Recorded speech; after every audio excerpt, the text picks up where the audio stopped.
Hello, students. This is Kajal. Welcome to Study World. In last class, we discussed some informative informations about cash flow statement. मैंने आपको last class में बता दिया था कि cash flow statement क्या है और उसका क्लासिफिकेशन क्या क्या है।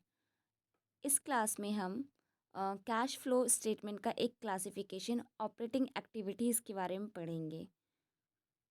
उसका फॉर्मेट क्या है, फॉर्मेट पहले डिस्कस करेंगे, देन एक क्वेश्चंस प्रैक्टिस करेंगे। So let start the class.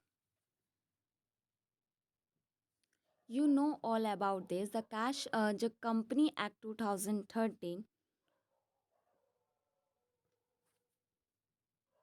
The balance sheet prepare in vertical form.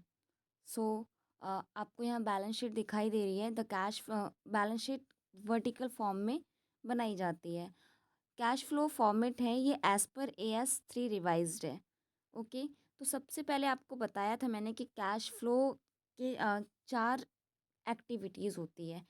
एक आपकी ऑपरेटिंग, तो एक फाइनेंसिंग, दूसरी तीसरी इन्वेस्टिंग। यहाँ पे हम ऑपरेटिंग एक्टिविटीज़ का पूरा फॉर्मेट डिस्कस करेंगे, देन हम उसका एक क्वेश्चन करेंगे। ऑलरेडी डिस्कस कर चुके हैं ना। तो आप सबसे पहले cash flow from operating activity को 3 पार्ट में डिवाइड कर लो। मैंने ब्लैक पेन से इसे 3 पार्ट में डिवाइड कर रखा है। फर्स्ट है आपका नेट प्रॉफिट। नेट प्रॉफिट जब भी आप कैश फ्लो स्टेटमेंट बनाओगे तो आपको जो बैलेंस शीट दी होगी वो आपको प्रीवियस ईयर की दे रखी होगी और करंट ईयर की दे रखी होगी। ठीक है, तो जब भी नेट प्रॉफिट या सरप्लस होगा तो आप करंट ईयर में से प्रीवियस ईयर माइनस करोगे और उसे यहाँ पे शो कर दोगे यहाँ पे। फिर उसी के अंदर आपको क्या क्या चीज़ें ऐड करनी है। Transfer to general reserve, interim dividend और प्रपोज डिविडेंड मैं बताऊंगी कि क्या होता है। प्रपोज डिविडेंड भी आपको यहाँ ऐड करना है, बट ये प्रीवियस ईयर का। और प्रोविज़न फॉर टैक्स ये भी करंट ईयर का यहाँ पे ऐड होगा। इंटरिम डिविडेंड एक तरीके का बोनस डिविडेंड मान लो आप, या फिर ऐसे ही जो क्योंकि आपको पता है जो डिविडेंड है वो at the end of the year दिया जाता है कि कितना आपको प्रॉफिट मिला है। फिर प्रॉफिट में शेयर जितने भी आपके बोर्ड ऑफ डायरेक्टर होते हैं वो डिसाइड करते हैं कि कितना शेयर होल्डर को डिविडेंड देना चाहिए। तो जो देना चाहिए, जो at the end of the year दिया जाता है, उसको हम प्रपोज डिविडेंड बोलते हैं। बट इन केस बीच बीच में प्रमोशन करने के लिए, अपने शेयर होल्डर को खुश करने के लिए बोर्ड ऑफ डायरेक्टर कुछ डिविडेंड अपने शेयर होल्डर्स को दे देते हैं। उसी डिविडेंड को हम इंटरिम डिविडेंड बोलते हैं। ठीक है, तो बस इतना ही बताना था। तो चीज़ें आपने यहाँ पे क्या कर ली, सबको ऐड कर लिया। तो अब ऐड करने के बाद जो आपके पास आ रहा है वो net profit before tax and extra ordinary items है। ठीक है, अब इसका सेकंड पार्ट स्टार्ट हो जाता है। सेकंड में depreciation, goodwill, patent return of, loss on sale of fix assets, investment, interest expense, ये सारी चीज़ें क्या हो जाएंगी आपकी, ऐड हो जाएंगी। गुडविल का मैंने लास्ट क्लास में भी बताया था आपको कि इसकी गुडविल के 2 केसेस हैं।